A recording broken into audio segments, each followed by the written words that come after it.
হে মাধব, আমি কাজ করতে করতে যখন আমার দেরি হয়ে যায় তখন না আমার গায়ে একটা জ্বালা উঠে যায়। ভাবি তোমার কাছে কখন আসবো, কিন্তু বিশ্বাস করো, মন থেকে কখনো দেরি করার চেষ্টা করি না। কোনো কাজে হয়তো বেঁধে গেলে তবেই একটু দেরি হয়, আর যেদিন একটু বেশি দেরি হয়ে যায় সেদিন আমার মনটাও ভেঙে পড়ে। কারণ তোমার চোখটার দিকে যখন তাকাই তখন মনে মনে ভাবি তুমি আমার দিকে তাকিয়ে বসে আছো, কখন আমি আসবো তোমার কাছে। কিন্তু তুমি তো জানো সংসারে আমি একা ছাড়া আর কাজ করার মতো কেউ নেই।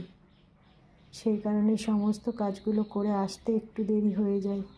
তবুও কাজ ফেলে রেখে তোমার কাছে আসি। মাঝে মধ্যে বড় বড় কাজ যেগুলো চলে আসে সেগুলোতে তো একটু টাইম লেগে যায়, সেই কারণে দেরিও হয়ে যায়। এটাও জানি তুমি যখন আছো আর পৃথিবীতে কারোরই দরকার নেই, তুমি থাকলে সব থাকে। তবুও সংসার জীবন তো, কেউ যদি একটা থাকতো, কেউ যদি আমার হাতে একটা হেল্প করার মতো লোক থাকতো, তাহলে আমি তোমার কাছে হয়তো আরও টাইম দিতে পারতাম। আর এটাও জানি তুমি যতটুকু টাইম তোমার কাছে আনবে ততটুকুই হবে। তুমিই তো বলেছ কর্ম হচ্ছে শ্রেষ্ঠ ধর্ম, কর্মের মধ্যে দিয়েই ভগবানকে ডাকলে ভগবান সাড়া দেন। তো আমি যখন কর্ম করি তখন তো তোমার ডাক, তোমার ধ্যান, তোমার সব কিছুই করি। বাইরে যখন কাজ করি তখনও কিন্তু তোমার গুণকীর্তনই করি, কীর্তন শুনি আর তোমার স্মরণ করি আর কাজগুলো করি। তোমার এই যে দুটো নয়ন, এই নয়ন দুটো তো আমার অন্তরে মনে গাঁথা। যেখানেই যাই না কেন এই অন্তরে তোমার ওই নয়ন দুটি একদম বসানো।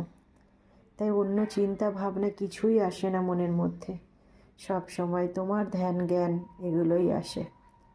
আর কি চিন্তা করি জানো বাবু, ভাবি তোমাকে যদি একটু ভালো রাখতে পারি, তোমাকে যদি সব কিছু দিয়ে মনে যেগুলো আশা থাকে, ইচ্ছা থাকে, সেগুলো এনে যদি তোমাকে দিতে পারি তাহলে ভীষণ ভালো লাগে। তোমার ইচ্ছা, তুমি যতটুকু জোগাড় করাও আমাকে দিয়ে আমি ততটুকুই তোমাকে দিই, তার বেশি তো দিতে পারি না, সে ক্ষমতাটাও আমার নেই। আর যতটুকু ক্ষমতা তুমি আমাকে দিয়েছো আমি ততটুকু ক্ষমতার মধ্যে তোমাকে সেবা যত্ন করি। তুমি তো একটা গরিব মায়ের কাছে এসেছো, তোমার বাবা তো গরিব, তুমি তো সবই জানো, তুমি সব জানো, তুমি অন্তর্যামী ভগবান, তুমি জানো আমাদের কোন অবস্থা, তোমার বাবা কি করে, কতটুকু উপার্জন করে, তুমি জানো।